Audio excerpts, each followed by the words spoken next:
તો વિદ્યાર્થી મિત્રો, જેમ તમને બધાને ખબર હશે કે તમારા લોકોની સેકન્ડ એક્ઝામ બહુ નજીક આવી રહી છે, તો આજના વિડીયોમાં સેકન્ડ એક્ઝામમાં એવા હું તમને મોસ્ટ આઈએમપી આપવાનો છે જે 100% તમારા લોકોને એક્ઝામમાં જોવા મળશે. તો આપણે જો સૌથી પહેલા આપણે વાત કરી લઈએ કે તમારા એક્ઝામમાં કઈ રીતે પૂછાવશે. તો જો 1 થી લઈને જે 5 ચેપ્ટર રહેશે તમારા લોકોના માત્ર ખાલી 15 માર્ક્સનું જ પૂછાવશે. ઓકે, વધારે નહીં, ખાલી ઓનલી ફોર 15 માર્ક્સનું જ પૂછાવશે. પછી રહી વાત 6 ચેપ્ટરથી, તો 6 ચેપ્ટરથી લઈને 9 ચેપ્ટર તમારા લોકોને એક્ઝામમાં 35 માર્ક્સ સુધીનું જોવા મળશે. ઓકે, આમ કઈ 15 અને 35 પ્લસ કરશો તો તમારે ડાયરેક્ટલી 50 માર્ક્સનું થઈ જશે.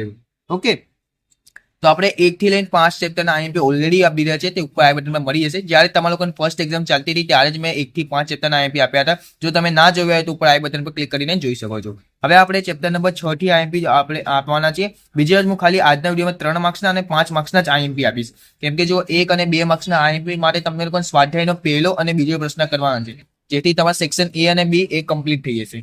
ઓકે, દરેક ચેપ્ટરનો સેક્શન એ અને બી માટે સ્વાધ્યાયનો પહેલો અને બીજો પ્રશ્ન કરવાનો રહેશે.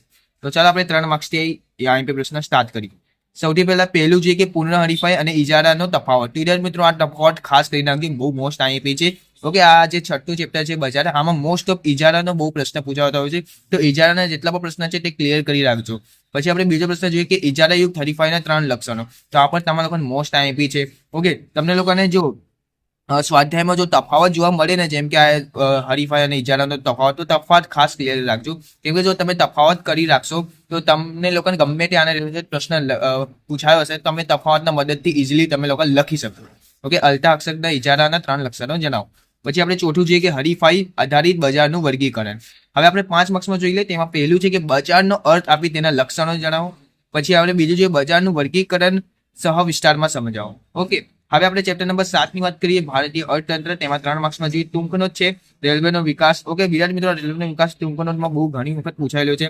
તેથી રાષ્ટ્રીય આવકના વિવિધ ક્ષેત્રના ફાળો, ભારતમાં પાયાની સુવિધાઓ.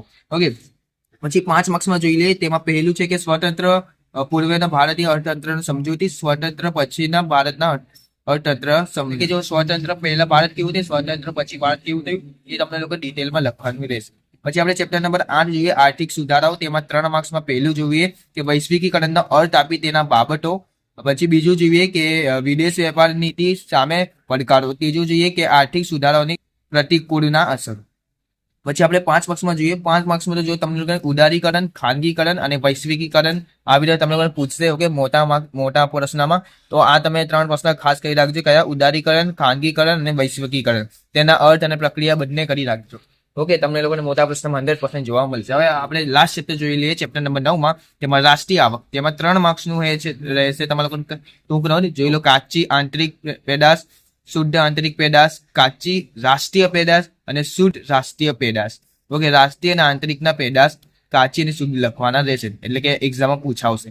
હવે ચેપ્ટર નંબર 9 મોસ્ટ ટાઈમિંગ પ્રશ્ન જે દર વખત યાર પૂછાય છે, કે ઘણી બધી સ્કૂલ્સમાં પ્રશ્ન પૂછાય છે, એ છે આયરો કે ઓકે અલિપ્ત અર્થતંત્રમાં રાષ્ટ્રીય આવકનો ચક્રાકાર પ્રવાહ આકૃતિ દ્વારા સમજાવો. તો વિદ્યાર્થી મિત્રો, આ પ્રશ્ન મોસ્ટ આઈએમપી છે, તો આ તો તમે ખાસ 5 માર્ક્સમાં કરી રાખજો. તો વિદ્યાર્થી મિત્રો, આ તો હતા તમારા લોકોના ઇકોનોમિક્સના મોસ્ટ આઈએમપી. આપણે ગુજરાતી વિષયના મોસ્ટ આઈએમપી ઓલરેડી નાખી દીધા છે, તે ઉપર આઈ બટન પર મળી જશે. તો વિદ્યાર્થી મિત્રો, આગળ તમને કયા વિષયના આઈએમપી જોઈએ તે પણ નીચે કોમેન્ટ કરજો. તો ચાલો આપણે અહીંયા વિડીયોને અંત કરીએ.